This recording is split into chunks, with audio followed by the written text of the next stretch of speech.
Vale. mm, Vamos a hablar un poco sobre la sensación, sobre las sensaciones en psicología. Bien, en primer lugar, vamos a tener en cuenta una cosa. Tenemos que hacer una triple división entre sensación, percepción y atención. Os voy a dar una definición de las sensaciones. Podemos decir que las sensaciones incluyen olores, imágenes, sonidos, sabores, equilibrio, tacto y dolor. Básicamente lo que entendemos por sensaciones son lo que muchas personas llaman los datos puros de la experiencia. Es decir, con datos puros nos referimos a la información sensorial que percibimos en bruto y que luego es la que elaboramos con la percepción. ¿Sí? Como acabo de decir, por ejemplo, olores, imágenes, sonidos, sabores, equilibrio, tacto, dolor, son datos puros, son sensaciones en bruto. Eh, Estas sensaciones se reciben a través de los órganos sensoriales y en un sentido, digamos, un sentido más cotidiano, todos y todas podéis entender lo que significa esto. Estáis en el mundo y estáis teniendo sensaciones todo el rato. Una moto que pasa por la carretera, una sensación térmica de frío al estar en clase, un olor de comida cuando vais andando por la calle, etc.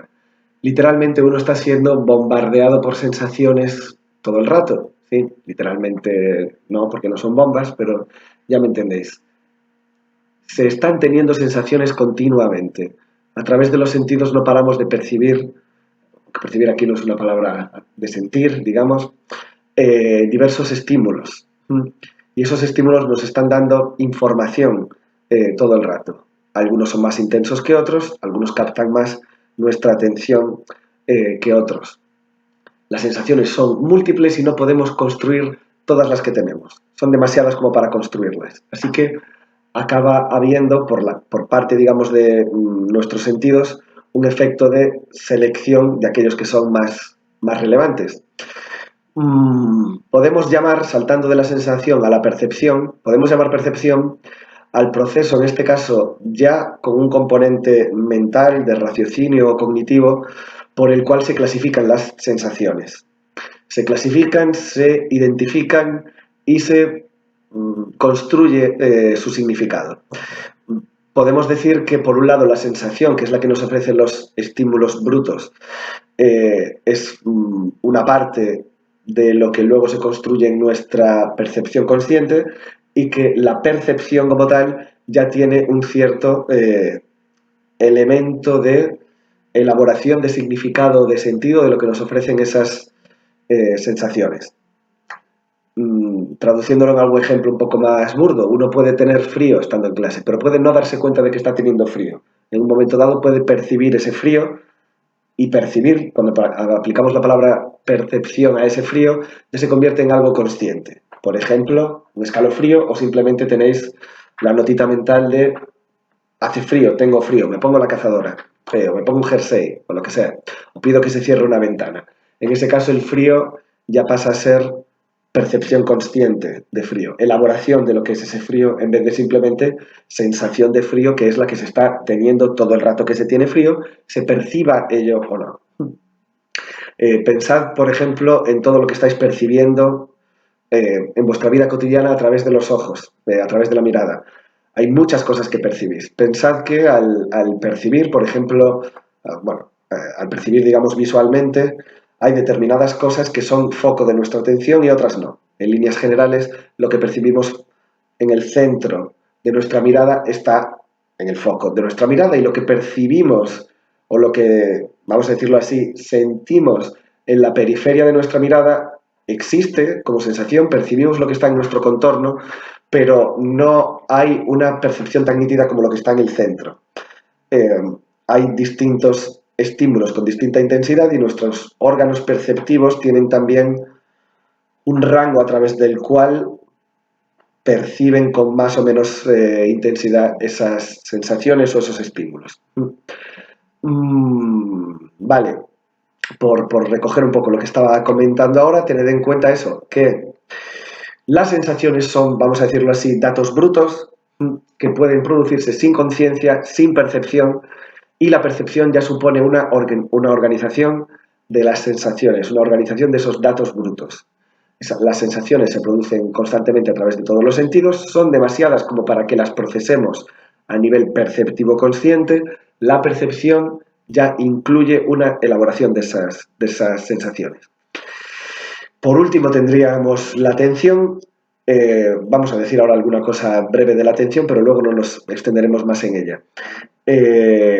La atención implica, bueno, lo primero que hay que tener en cuenta es que la atención tiene un valor adaptativo muy fuerte. Está aquello que sentimos, está aquello que percibimos y luego está aquello a lo que atendemos de manera manifiesta.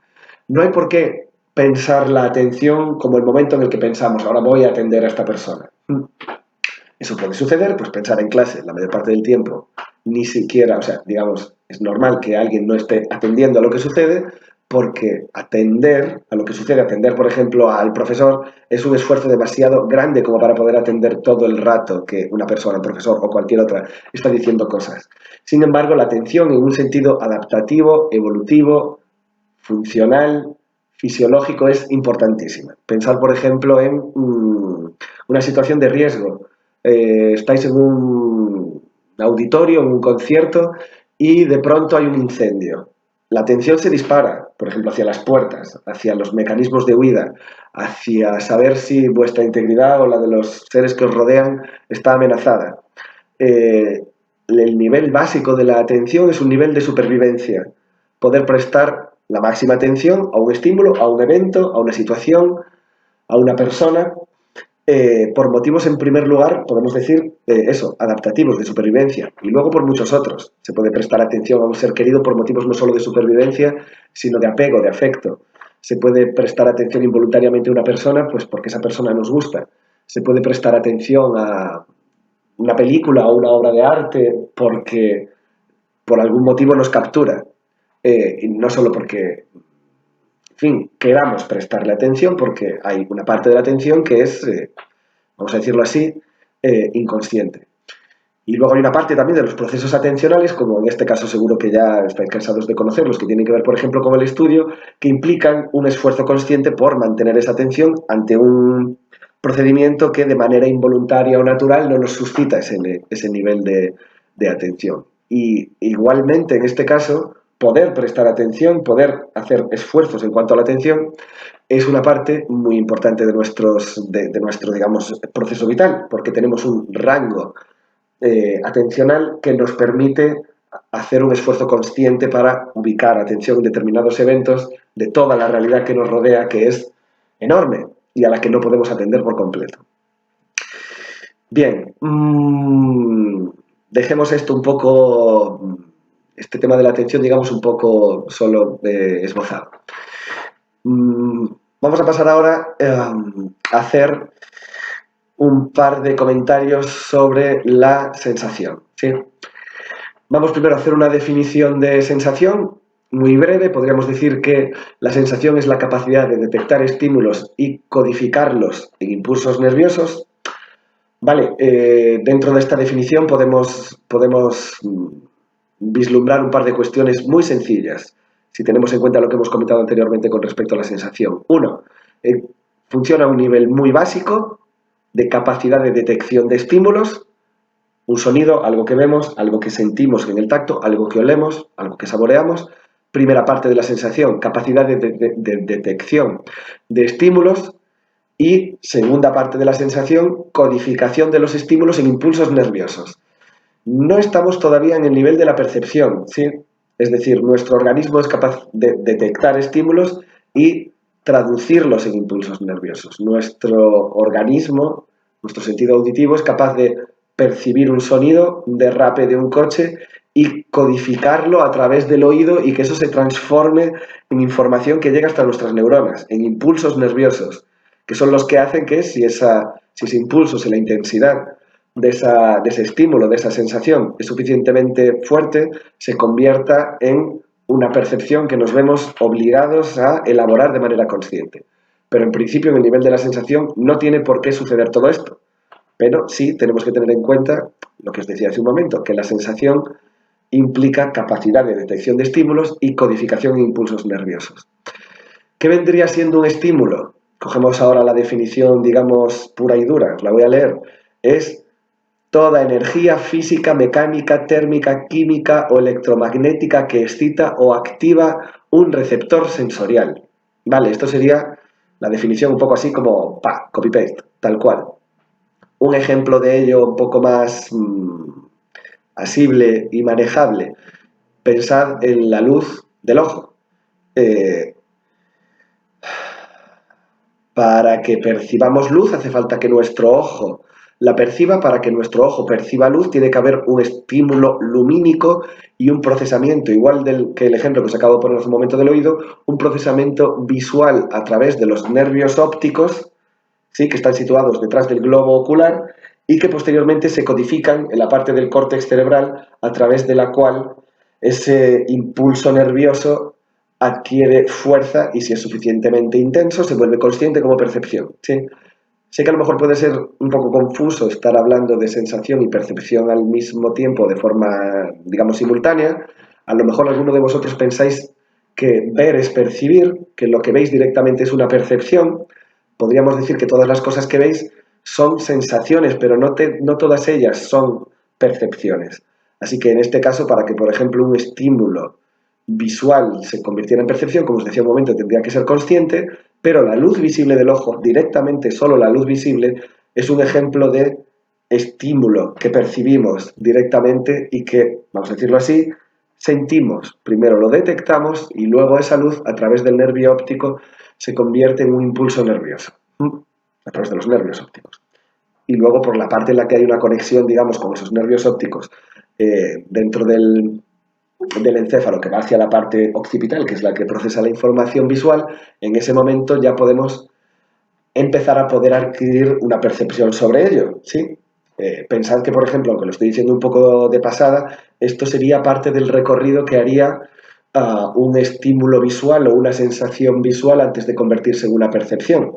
Antes, por ejemplo, de que tengamos una percepción consciente visual, tiene que haber una luz como estímulo que sentimos, es decir, una sensación que se procesa a través de los ojos, se produce un impulso nervioso que viaja a través de los nervios oculares. Ese impulso tiene que llegar a la parte occipital que la procesa, ¿sí?, el córtex que se encuentra en la parte trasera del encéfalo, que es la que procesa esa información. Si es lo suficientemente, esa información viaja luego al córtex prefrontal. Si es una información lo suficientemente intensa, es en nuestro córtex prefrontal donde adquiere el nivel de consciencia o percepción, ¿sí? Y entonces podemos darnos cuenta, vamos a decirlo así, de que estamos viendo algo. A lo mejor esto es un poco rebuscado, pero tened en cuenta que a lo mejor es una cosa muy boba, pero la mayor parte del tiempo hay muchas cosas que vemos de las que no nos damos cuenta, porque estamos todo el rato teniendo sensaciones visuales. Una cosa es tener sensaciones visuales y otra cosa es tener una percepción atencional consciente visual. No solo estoy viendo esto, sino además me doy cuenta de que estoy atendiendo a esta cosa que estoy viendo. Vale, voy a dejar de rizar el rizo, pero espero que con esto se entienda a qué nos estamos refiriendo cuando hablamos de estímulo, ¿sí? La definición que os di es un poco dura, podéis volver atrás en el vídeo para volver a escucharla. Espero que con el ejemplo auditivo y también este visual hayamos entendido que hay bastante diferencia entre aquello que sentimos y aquello que procesamos y que pasa del estado de estímulo a estado, digamos, de percepción. Vale, en líneas generales la función de los sentidos es básicamente transmitir estímulos al cerebro para que el cerebro les dé sentido. Aquí, digamos que la palabra sentido tiene otro sentido que no es el del tacto, el olfato, etc. Aquí, esto es simplemente una pequeña aclaración lingüística. Tened en cuenta también, aunque esto es una nota a pie de página que tiene que ver más con una cuestión de filosofía del lenguaje que de percepción, tener en cuenta que tenemos una palabra para sentido, el sentido de esto o aquello, el sentido de la vida, el sentido que tiene la frase que alguien os ha dicho, y que esa palabra, la palabra sentido, viene derivada de la acción de los sentidos entendidos en un nivel fisiológico. O sea, el tacto, el gusto, etcétera, la vista, como la primera, digamos, capa de datos brutos que tenemos que nos permiten percibir la realidad, y luego existe otra palabra que metafóricamente, la palabra sentido, por ejemplo, aplicada al sentido de una frase, que se aplica a ella por una metáfora con los sentidos de las sensaciones o perceptivos, es decir, darle sentido a algo. Con todo este rollo que intento decir, uno, que hay una metáfora entre esas dos palabras, dos, que esa metáfora es más intelectual o lingüística o conceptual o abstracta en aquello que se refiere al sentido que tienen las cosas que se reflexionan, y luego hay una parte bruta que es el sentido vital más básico que adquirimos mediante la información que procesan nuestros sentidos, ¿vale? Y la función de esos sentidos, la primera y más básica que nos permite tener un primer contacto con el mundo, es traducir los estímulos que se producen en nuestro entorno de manera que nuestro cerebro pueda procesarlos, ¿sí? Y esta es una función muy básica, y digo función para que tengáis en cuenta que nos movemos en este conglomerado de teoría darwinista y funcionalista por la cual hay que intentar entender cada uno de los procesos que tenemos como seres vivos. Quiero que tengáis en cuenta que es vital que tengamos los sentidos que tenemos como seres humanos, porque no son sentidos que estén igualmente repartidos entre todos los seres vivos, pero al mismo tiempo hay muchos seres vivos que efectivamente tienen sentidos que también tenemos nosotros, aunque haya diferencias entre ellos. Pensad, por ejemplo, en este caso, un tiburón. Un tiburón tiene ojos. Una cosa como un pájaro tiene ojos. Un pez tiene ojos. No tienen los mismos ojos que nosotros, no tienen el mismo globo ocular, pero tienen un sentido de la vista. No se puede entender lo que significa el sentido de la vista si no se pone en relación con la importancia que tiene que haya muchos organismos, y no solo los seres humanos, muchas especies, que a través de la evolución hayan adquirido algún tipo de sentido de la vista que les permite barrer, testear, analizar el entorno en el que se mueven. Un pez no tiene oídos, así que básicamente puede tener otras formas de intentar estar en contacto con el entorno, pero no una oreja, o no un oído, como tiene un gato, aunque sea un oído distinto al humano, o como tiene un ser humano, como tienen otras especies. Vale, bueno, estoy parando muy poco en esto, pero espero que se entienda que también tenemos que entender los sentidos en un nivel evolutivo. A lo mejor no sé cómo de bobos parece esto, pero tener tacto no es ninguna coña. Hay especies que no tienen que no tienen vista, hay especies, ¿cómo se llaman? Especies avisales, hay muchos documentales que son bastante locos a este respecto. Si os ponéis a ver documentales, cosa que os recomendaría mucho porque es una cosa muy flipante y bastante alienígena, de especies que se mueven en profundidades tales de los océanos donde no hay luz, nada, pues tenéis especies marinas sin ojos, porque no hay luz. Y es un poco raro ver un puto pez sin ojos. No le hace falta. Es una especie que ha evolucionado en la oscuridad, así que directamente se mueve y vive sin ninguna información visual, pero a lo mejor se mueve con algún tipo de sensación de tacto. Y esa sensación de tacto tiene unas ciertas potencialidades y limitaciones, es decir, hay especies que a lo mejor tienen una sensación de tacto que les permite percibir fluctuaciones en el mar de, digamos, 100 metros. Y eso significa que si el agua está tranquila y nada se mueve en 100 metros, tú estás tranquilo, temes por tu vida, como un pez raro sin ojos que está en las profundidades abisales. Eso también significa que si alguien se mueve dentro de ese rango, tú lo pillas. Pero eso también significa que si se mueve fuera, no.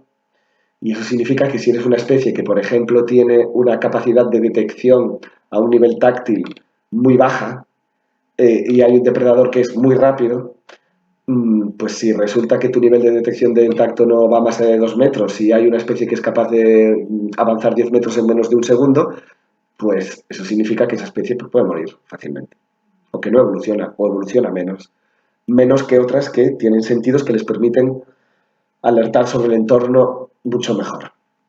Así que, retomando lo que comentaba, tener en cuenta que los sentidos, todos los sentidos tienen una función de supervivencia basiquísima, que es detectar lo que pasa alrededor.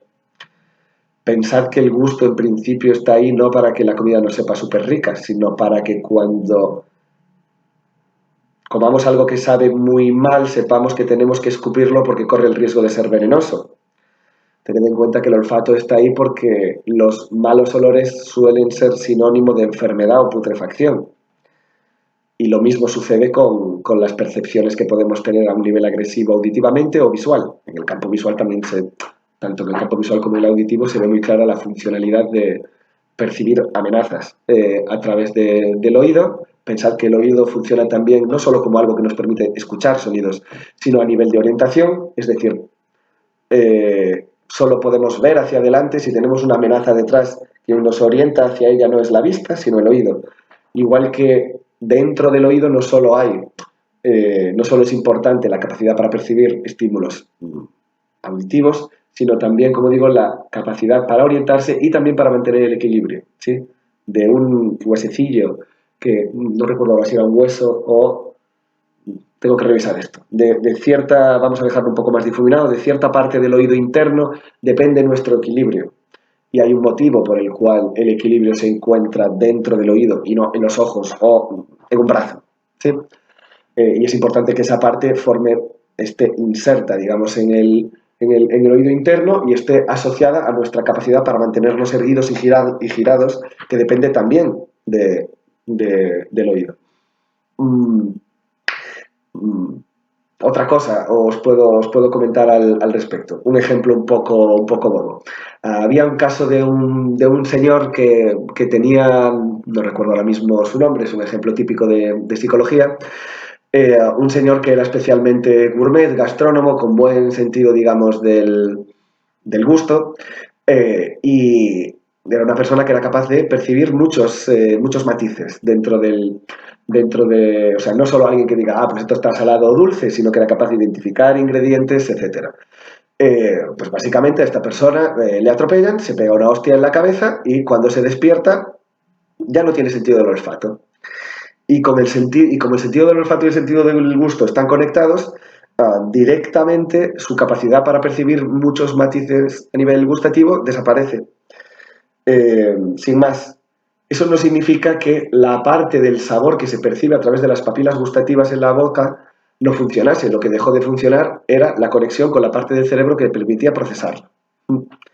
Entonces, en este caso, esta persona, lo que le sucede es que ha perdido la facultad que tenía para distinguir, digamos, distintos sabores, ha perdido cierta parte del disfrute para saborear las cosas que tenía, no ya que no fuera muy gourmet, sino que había un cierto placer en la comida, que perdió también, pero los inconvenientes fueron más duros, porque al haber perdido tanto el olfato, digamos, como el gusto, o no por completo, pero haber perdido buena parte de esa gama, empezó a tener perjuicios no ya de cuánto me mola oler estas cosas o saborear estas cosas, sino perjuicios que ya afectaban a su supervivencia. Por ejemplo, no era capaz de detectar el humo tan bien como antes.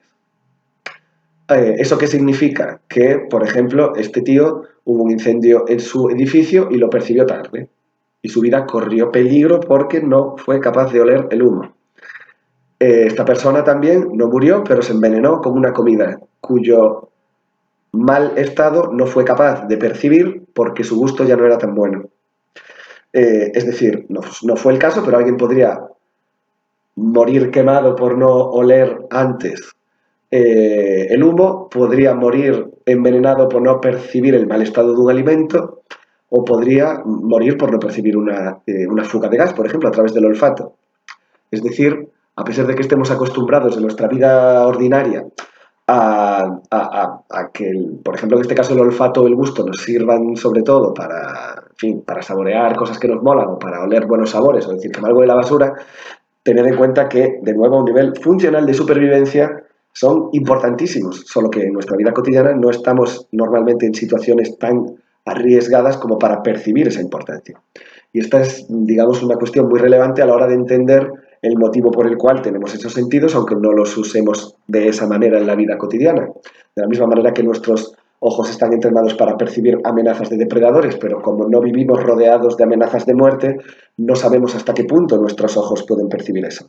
Hasta que uno no está en una situación de vida o muerte, no se da cuenta de qué nivel de alerta y de atención brutal de supervivencia pueden llegar a tener los sentidos.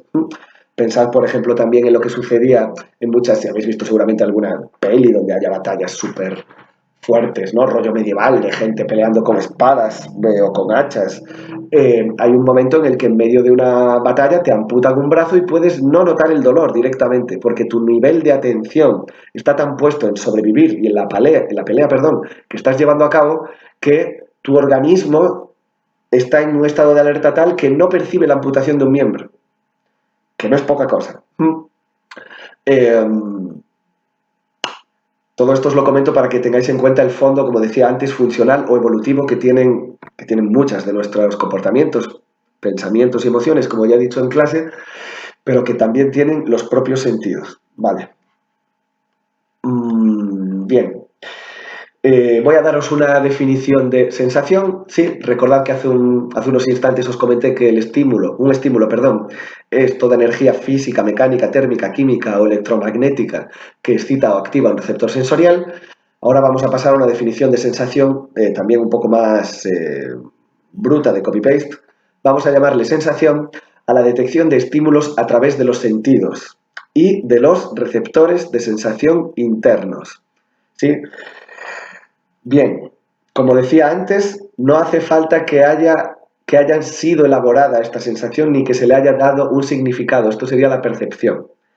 Así que repito, sensación es detección de estímulos a través de los sentidos, hablamos de vista, oído, olfato, etc.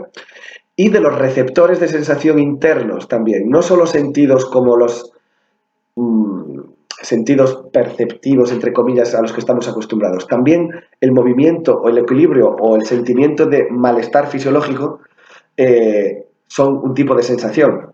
Por ejemplo, podéis tener una sensación de pérdida de equilibrio. ¿Sí? Una sensación de pérdida de equilibrio no es una percepción, es algo que sucede interior al cuerpo. No es lo mismo que un sentido como la vista o el oído. Tenemos sensaciones de movimiento internas a nuestro cuerpo y eso no es tacto, no es olfato.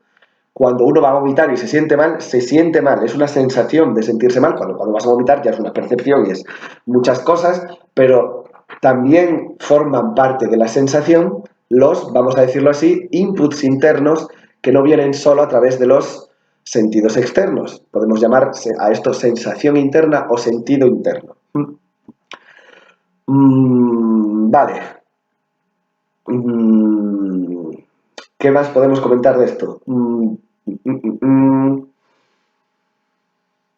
Una cuestión acerca de la sensación. Tiene que ver con algunas de las cuestiones que os comenté en clase y que estaban relacionadas con el estructuralismo de Wundt y el estudio de los umbrales de sensación. No sé si recordáis que en algún momento, creo recordar que en alguna clase del primer trimestre os hice algún comentario de que parte de las cuestiones que investigaba la gente estructuralista eran los umbrales de sensación. Creo recordar también que os hablé del reflejo estapedial, que es un reflejo que precisamente se tiene al interior del oído y que supone el umbral de audición, es decir, vamos a hablar ahora mismo de la noción de umbral un poco, pero básicamente lo que quiero recuperar es que sepáis o que recordemos que la escuela estructuralista de Wundt, laboratorio de Leipzig, 1878, lo que sea, bien, que la gente como Wundt y algunos de sus discípulos querían estudiar los umbrales perceptivos, los umbrales sensoriales, perdón. Entonces, y quiero recordar que os puse un ejemplo que era el del reflejo estapedial, es decir, nuestro umbral de sensación con respecto al oído tiene una parte, tiene un límite inferior a partir del cual no somos capaces de oír nada, y tiene un límite superior a partir del cual, vamos a decirlo así, dejamos de oír y experimentamos dolor. Y todo nuestro rango sensorial se encuentra en el medio. Y el reflejo estapedial era precisamente el reflejo que salta cuando pasamos por encima del umbral sensorial que tenemos, que a partir del cual, como decía antes, los sonidos ya se convierten en dolor y dejamos de tener ese tipo de sensación. Os había puesto otro ejemplo que creo que era el de un experimento que tenía que ver con la cantidad de folios encima de la mano de alguien a partir del cual se empezaba a experimentar peso.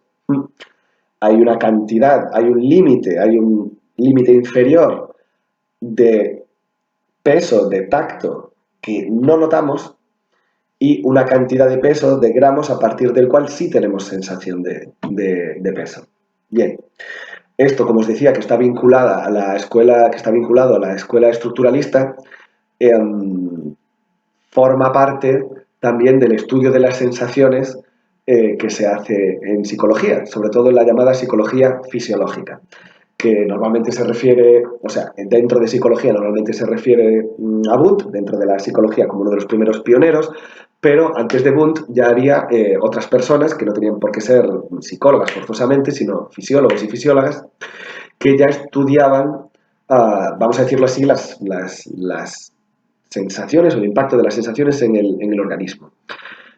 Una de estas personas es Johannes Müller, que tenía, digamos, una teoría en la que hablaba de una teoría que hablaba de las energías nerviosas específicas. Bueno, básicamente lo único que quiero que, no hace falta que tampoco os quedéis mucho con el nombre de este señor, lo que sí quiero que tengáis en cuenta es que algo tan sencillo como que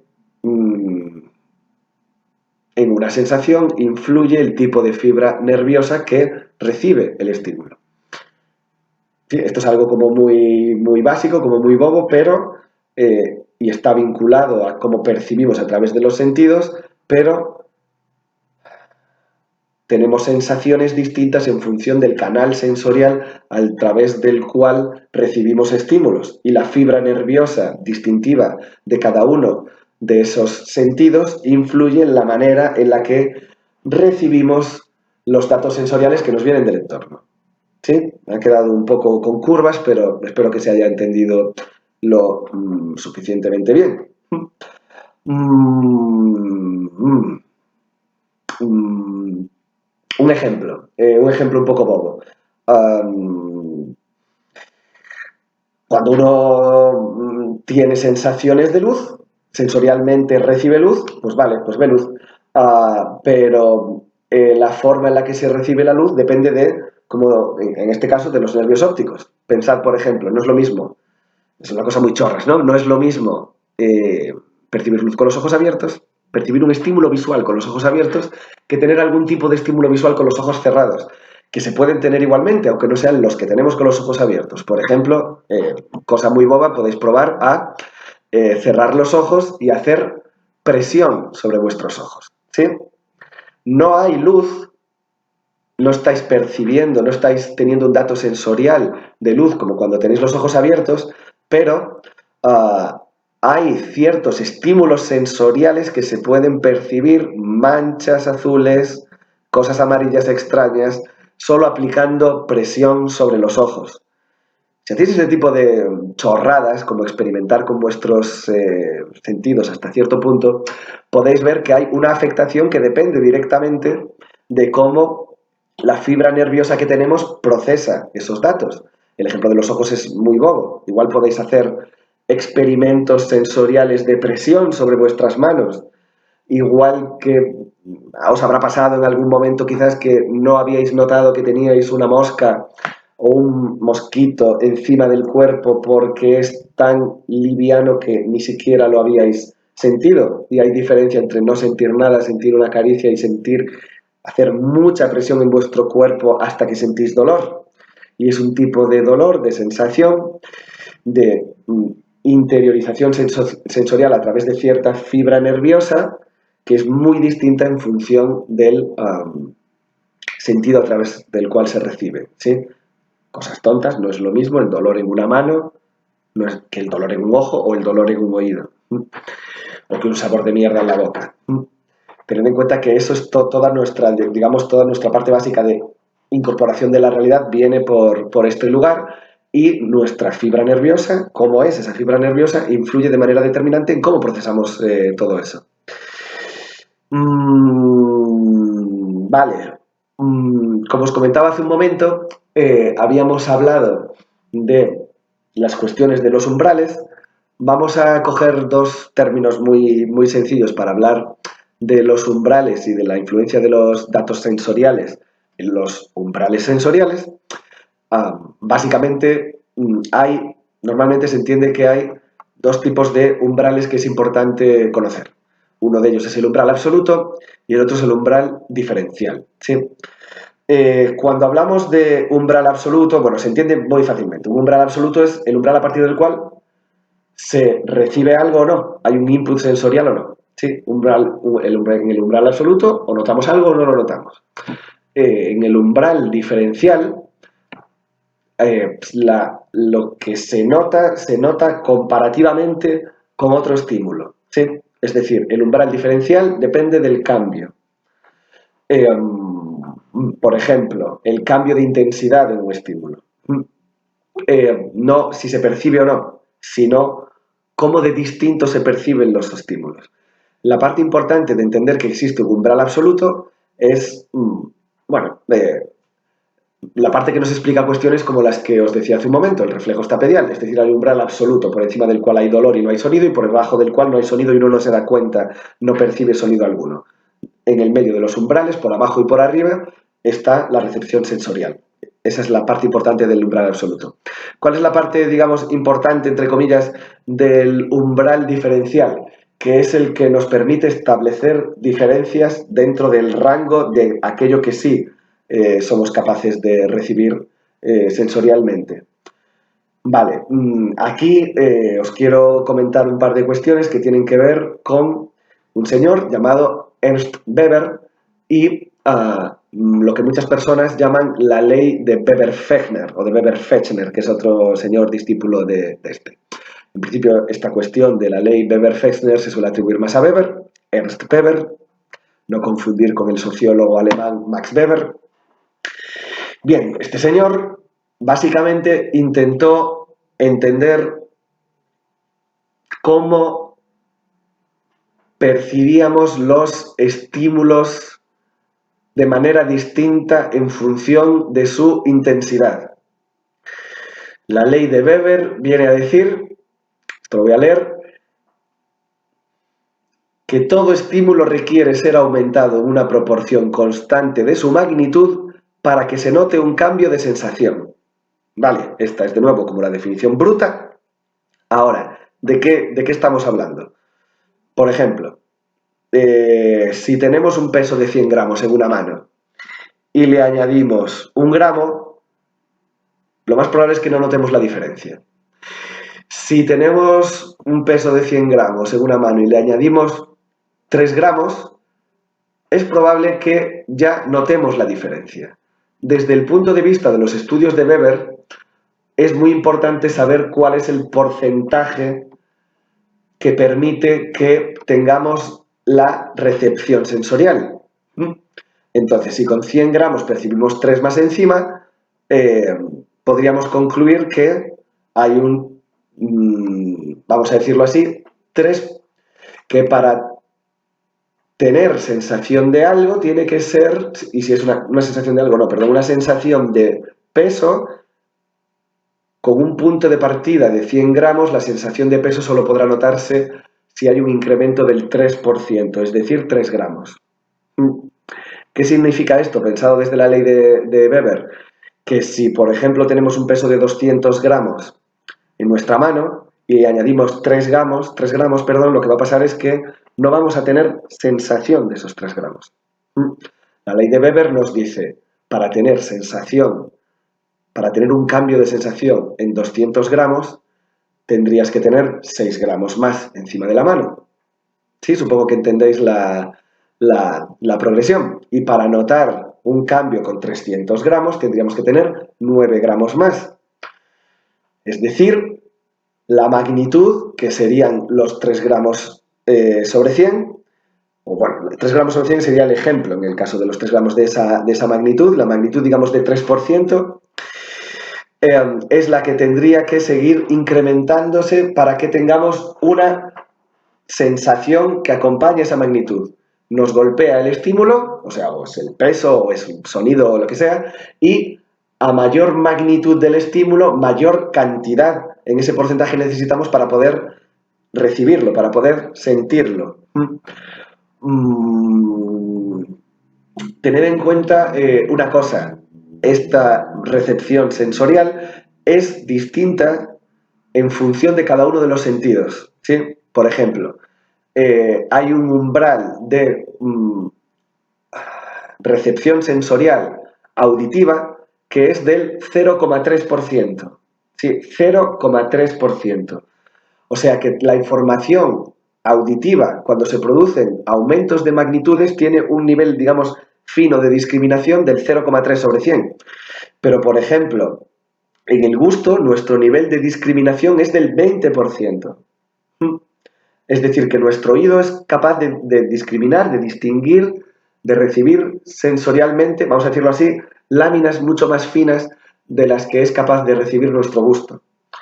Y, por ejemplo, en el caso del peso, para notar diferencias sensoriales en el peso, estas se producen en bloques, vamos a decirlo así, del 2%. 2% es muy distinto al 20% del gusto y muy distinto al 0,3% de la audición. Así que me gustaría que tuvierais en cuenta una cosa. Uno, que tenemos una cosa, vale la redundancia, que es la ley de Weber que nos informa de los cambios en los umbrales sensoriales. Dos, que esa ley funciona de manera, digamos, como hemos visto, proporcional, ¿sí? Como os decía hace un momento, tenemos 100 gramos. Si añadimos 1 gramo más, no tenemos recepción sensorial. Si añadimos 3, sí que la tenemos. Gracias a esta proporción, sabemos que si queremos notar el cambio sensorial a medida que aumentamos las magnitudes, cada vez que haya más magnitud, en vez de 100 gramos 200 de peso o 300, tiene que aumentar también la proporción para que notemos, sintamos que hay un cambio. Y por último, tened en cuenta que esas sensaciones de cambio son específicas de cada uno de los sentidos y que no es el mismo porcentaje en función de que estemos teniendo una sensación de peso o de tacto o una sensación gustativa o una sensación auditiva. Y como podéis imaginaros, siendo esto ya bastante complicado, es decir, tened en cuenta que hay un mogollón de peña que se dedica hoy en día y que se ha dedicado desde el siglo XIX a estudiar cada uno de los sentidos de manera específica para saber cómo recibimos los datos sensoriales a través de ellos y para saberlo de manera científica, rigurosa y fidedigna, específica, digamos, a un nivel experimental en cada uno de los sentidos. Y tener en cuenta que cada uno de ellos opera de una manera con la dificultad de que en nuestra vida cotidiana todos ellos operan normalmente a la vez, que es algo que resulta mucho más complejo. Hay muchas cosas que podemos ver y oír y tocar y nos entran por varias vías sensoriales y eso sí que conforma nuestra, digamos, nuestras sensaciones más brutas y en conjunto. Vale. El cuerpo humano es una cosa bastante complicada, es un artefacto evolutivo que flipas. Y entenderlo de esta manera específica puede servir a ayudar a entender la complejidad que tiene. Algo tan tonto como estar en casa viendo la tele o estar comiéndose un plátano requiere de un organismo evolucionado durante millones de años para poder hacer las cosas que hacemos en el día a día como sin inmutarnos. ¿Sí? Ir andando, saludar a alguien, esquiva esa moto, cuidado con ese bache, me como algo mientras escucho música. Eso no, un organismo capaz de eso no se hace en 2 días. Vale, por último, antes de terminar, porque ya este vídeo va a tener mucho rato, voy a hacer una pequeña mención a lo mejor algo que os suena, que son los estímulos subliminales. No sé si os suena de algo porque normalmente el estudio de lo subliminal hay muchas personas que lo asocian a la publicidad, a la televisión, etc. ¿No? Un estímulo subliminal, la propia palabra o la propia expresión lo dice, la parte de estímulo ya la conocemos, la parte de subliminal, liminal quiere decir límite, por debajo del límite nos está hablando de los estímulos que funcionan por debajo de nuestro umbral sensorial. Es decir, serían aquellos estímulos que están por debajo del umbral absoluto y de los cuales no tenemos por qué tener una recepción consciente, ¿sí? Ha habido mucha polémica con respecto a la cuestión de los estímulos subliminales, de si se captan inconscientemente o no, y sobre todo del uso que se ha podido hacer y se ha hecho en su momento en publicidad, por ejemplo, de los estímulos subliminales. O sea, imaginaros que simplemente alguien os quiere vender algo y os da información, os transmite información por debajo de vuestra capacidad para distinguirla. Estáis viendo publicidad y hay un fotograma que es demasiado rápido para que notéis qué ha pasado, pero sin embargo, digamos que vuestro cerebro lo procesa de manera no consciente. Los estudios que se han hecho al respecto parecen indicar que incluso aunque se haga eso, no tiene gran influencia en el comportamiento, que haya un estímulo subliminal visual o auditivo, ¿sí? Pues sí, por ejemplo, un experimento que se hizo, no un experimento, perdón, o sea, creo que esto fue un intento, si no recuerdo mal, es una lástima, podéis buscar información si queréis, de introducir en los anuncios mensajes subliminales. Imaginaos que estáis en un cine, estáis viendo una peli, hay unos anuncios y de pronto hay mensajes subliminales visuales de toma Coca-Cola o come palomitas. Y no los notáis. ¿Influyen esos mensajes subliminales en el hecho de que luego toméis Coca-Cola o compréis palomitas?